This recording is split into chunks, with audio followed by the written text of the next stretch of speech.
after the personal story, the personal side of dementia from Mrs. Jackson, this is more about the statistical background. This is like everybody's story, and hopefully what will help you to understand how there are thousands of these poignant, distressing personal stories being experienced now across all our communities by individuals in isolation.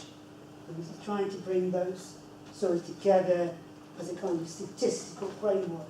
It's based on a briefing paper I did for the Race Equality Foundation. You can download this for free from the Race Equality Foundation website. So both the handouts will give you an illustration of some of these slides, but also that paper will give you more detail about what I'm saying. Just very briefly, what that paper is highlighting is dementia is now seen as a worldwide health priority by the World Health Organization.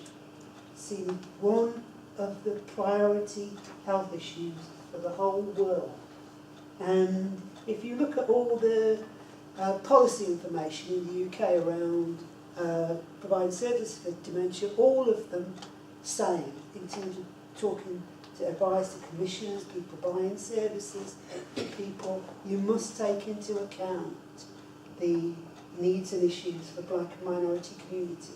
So that's there in the policy guidance, and it's clear, as Mrs. Jackson was saying earlier, particularly in the last 5 years, we've seen a lot more evidence that the prevalence of dementia is vastly underestimated in minority communities. And misunderstood, highly stigmatised. Towards the end of this, I'll also talk a bit about the economic case for investing in living well with dementia. The minority communities, it's not just only about us putting our hands in our individual pockets, it's about us as taxpayers saying we're living in a more cosmopolitan society and we want personal health services that meet the needs of that cosmopolitan society. We're already paying through our taxes. If you look at the census, this is taken from the actual spreadsheets that are on the census web pages. So if anybody wants to dispute my figures, they can go and look at the Excel spreadsheets and extract this information themselves. But what this illustrates is really across the UK as a whole, there are thousands of people over 65 living with dementia. If you think particularly of the Irish community, it's often forgotten in terms of ethnicity policies.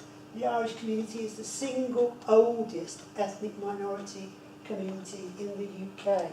And therefore, because it's the oldest, it's got the largest numbers of people living with dementia over the age of 65.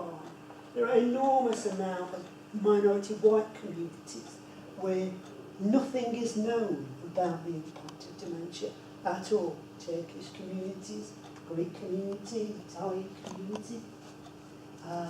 The black African, in particular the black African of all the black communities, is the ethnic group with the highest proportion of people living with dementia right now, and it will continue to be so probably for at least the next 25 years. In the Indian communities, it's not all the Indian communities that got the same proportion of people living with dementia. It's mainly the people who in the census describe themselves as Indian or coming from the Indian subcontinent. That's the proportion that got the highest percentage of people. So this is for all people over 65. We'll come to the next slide. You can see a bit about how it breaks down. Although people can get dementia, early onset dementia from their early to mid-40s, and people can live to be 105, 110 even, and not have any dementia. In terms of risk, the risk starts to increase between 65 and 75. The risk there is about 1 in 100 of developing dementia. 75 to, go back a little bit, 65 to 70, 70, 79, the risk jumps up to 1 in 25. Then 80 and over, the risk around about 1 in 6. So the point is that these figures are based on the assumption that all the communities are at the same risk of dementia. What's not been done at a national level yet, because nobody's got the data, is to actually estimate the impact, for example, on the African Caribbean community, where we know, because of the issues that raised earlier about the risk of vascular dementia, which is higher in the African Caribbean community, the risk of early onset dementia is also higher in the African Caribbean community. So these will be underestimates for some communities and very much an underestimate for the African Caribbean community. But nobody knows what the figures are. So not to the next slide. Yeah, some of these issues have been addressed already by Mrs. Jackson about why this is particularly important for the African Caribbean community. But basically over the next 30 years it will feel like a bomb has hit us because of the structure of the age in the population and the way that groups have migrated into the UK over the past 50 years. It will mean that the growth of dementia in black and minority communities will be round about 7 times more over the next 30 years compared with what's happening with the white indigenous community, which will be about twice. So it will feel like more people that you know will talk about their parents living with dementia or your own parents. It will feel as if it's happening more to you. Because if you think of those big migration surges through the 50s and 60s, this is a whole population of people who were of early working age then, late adolescent to early 20s. Getting towards now and over the next 10 years, these are the folks who are going to be 80 plus. That's the high risk area for dementia. People are living longer than they used to. The lack of awareness, I've mentioned already, it's cultural factors that prevent people from looking, particularly early help. The worry about what's happening to mum, the worry about what's happening to dad, the fear of not being able to talk about it. Stop people from going to help early, mean that they live with their distress and discomfort and not knowing what's going on their own longer.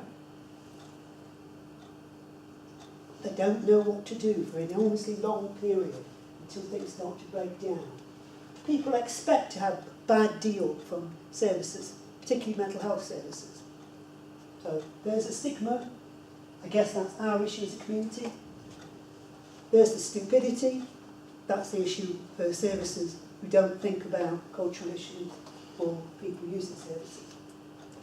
I mentioned health factors. There's still this tendency to believe that minority communities, everybody looks after everybody else. Well, they don't. Well, they don't because everybody doesn't live round the corner in the next village over here. People have got families that are scattered across 5 continents in some cases. People may be fine about helping you with your broken leg, your broken arm, your back pain. They ain't going to be helping you with your mental health issues. They ain't going to be helping you with your dementia issues. An interesting study I've read recently about what happens in India with people who've got dementia. Now in India, it's not that everybody rallies around to look after people with dementia, but actually somebody gets effectively selected by the family to be the family member who has the job of looking after the person who's got the stigmatised illness, dementia, and they get left on their own to deal with it. and isolated from the rest of the family. Another issue is that some of the diagnostic tools that are standardised on European populations are not very sensitive around dealing with some of the diagnostic issues for minority communities. And that's a piece of work that really has to be done by medical research. We move swiftly on to the next slide. This is what it looks like, as Mr. Jackson was saying, this is what it looks like, not just for one family, this is what it looks like for most families in most minority communities. Now, this is what the experience of somebody with dementia is like. You can't talk about it because you don't know anything about it, and the stigma in the community stops you from talking about it, but you're really, really worried and you don't know what to do, and you feel isolated, and you carry on and you carry on and you carry on until something happens. The person with dementia breaks down, falls, has a fall, gets a urinary infection, gets a chest infection, goes into hospital, in hospital. While they're being treated for chest infection, people realise they've got dementia as well because they're deteriorating because they're so unfamiliar with the environment, which makes their dementia worse, which makes them difficult to manage, which triggers for the health service, maybe there's something else happening apart from the physical issue. Or the carer has a health crisis, the carer has a psychological breakdown, the carer, because they're not eating, they're not sleeping, they're not able to talk to people, physically collapses. They can't carry on with the care. They try to find somebody to look after their loved one. By that time, that person's so dependent and used to that particular support service from that carer, anybody else coming in, it just doesn't work. There's a horrendous psychological mess, phone calls, people tearing their hair out, services not being able to provide anything. If you're lucky, you might end up with a residential care admission for a while. It might even work for a while, but chances are it will break down.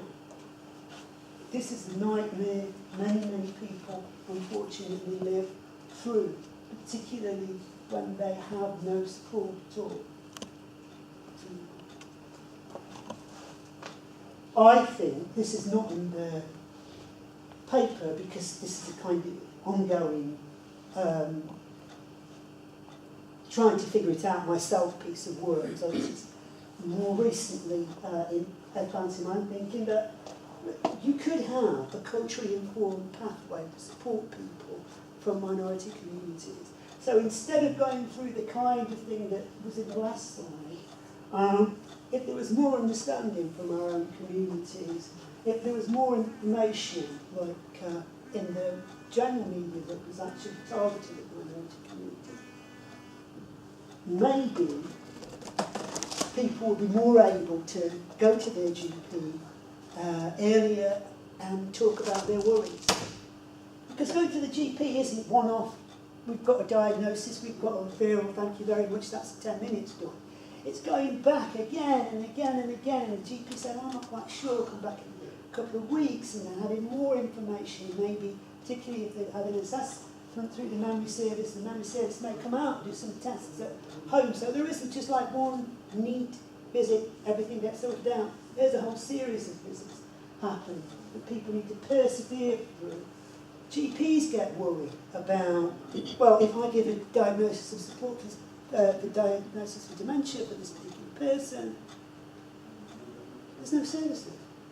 Or this is a person who's Chinese, this is a person who's Southeast Asian, where are they going to get specialist services from? I can't be just saying you've got dementia and leaving them, so I'm really worried about giving them a diagnosis because I don't know what support there is. If there was better information to GPs, they might say, well, actually, yeah, I'll do that referral because I know that we can say to you, well, there's a service over there, there's some advice services over there, I know there's some information here on the internet. Here are places you can go to get help and information. With the early diagnosis, you've got more time. You've got more time before it's really fraught. To build up those relationships within your own support, within not just your own communities, but people that you know at work, your friends, other people you're involved with. You've got time to get involved in peer support initiatives that are there. You've got time to think about, we'll come on to this with the speakers later, about things like advanced directives. It's really, really important. It's really, really important for minority communities especially. It's really, really important that people are held in our memories as the best of what they were. That we have a story of the best of what they were as it fades from their minds, as we desperately try to keep in our minds that as it's fading, because nowhere else other than with us will that story exist. It will not exist in Britain's Got Talent. It will not exist in the BBC News. It will not be shown on Panorama. And also spiritual preparation, whatever that means for us. Whatever that means for the person living with dementia, whatever that means for people caring for the person with dementia, whatever that means for the community in which the person living with dementia and their carer is living. What does the spiritual preparation mean? It's important so that when we get to the end of our life, painful and distressing though it is, we are not simply forgotten.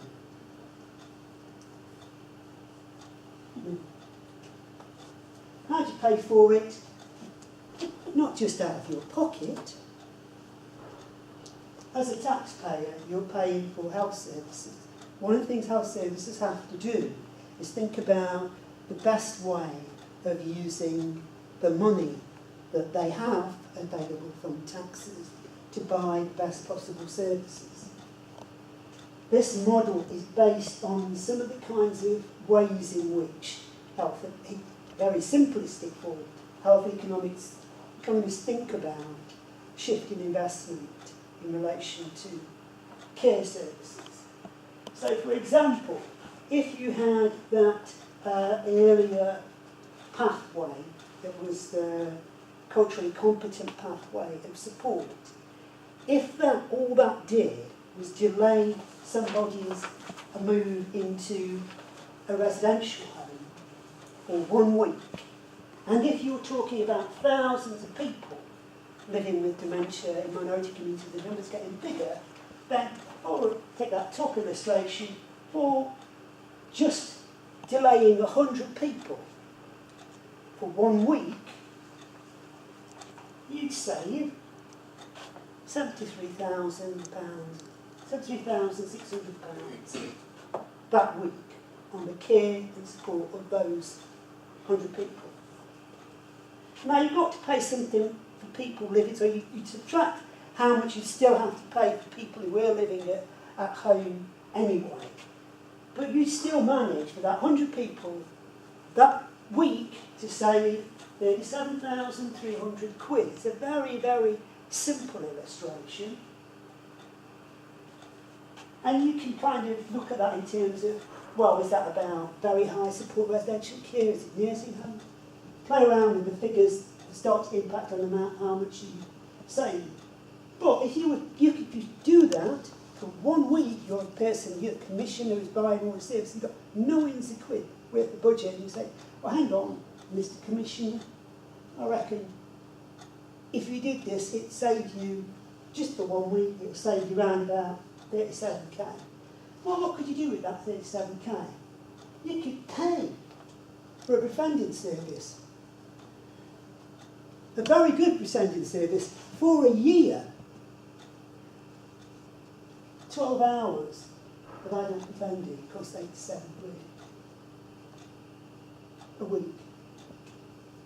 These are figures, the estimates for how much it costs. It's taken from something called the Personal Social Service Reference Units. They're produced every year, so this is last year's figure.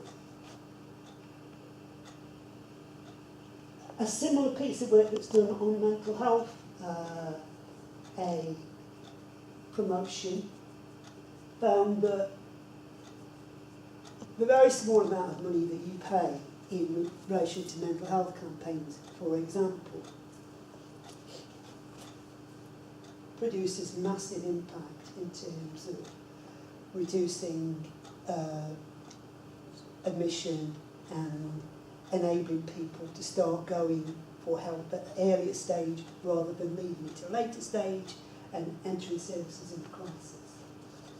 So this same kind of model has been used nationally for creating a rationale for why they've reduced the use of antipsychotic medicine in dementia use, because basically the guy, who's called, what's his name now, Banerjee, said, look, if you delayed 100 people going into residential units by reducing the amount of inappropriate use of antipsychotic medicine, it starts to pay for itself. This is the same argument. I mean, they're talking about antipsychotic medication. We're talking about publicity campaigns and befrienders. That's my contact details. I'm also on LinkedIn. On the LinkedIn, there's a there's a group just for information about dementia in minority communities. If you're on Facebook, similar information called Resources for Dementia and Black and Minority Ethnic Communities, I think. It's got clips, it's got papers that are in the public domain, it's got reports, you can put stuff on, people put stuff on. I very rarely take anything off unless it's really offensive and really silly, because I just want people to have the opportunity to have a venue or a framework to get through what they need to get through, get the information they need to get, give information they want to give. Just in closing, I think it's absolutely essential that all the black communities, particularly in London, understand this is not simply our challenge. It is our challenge for the next 30 years. This is London's challenge for the next 30 years. If we don't get our head around this, this city will be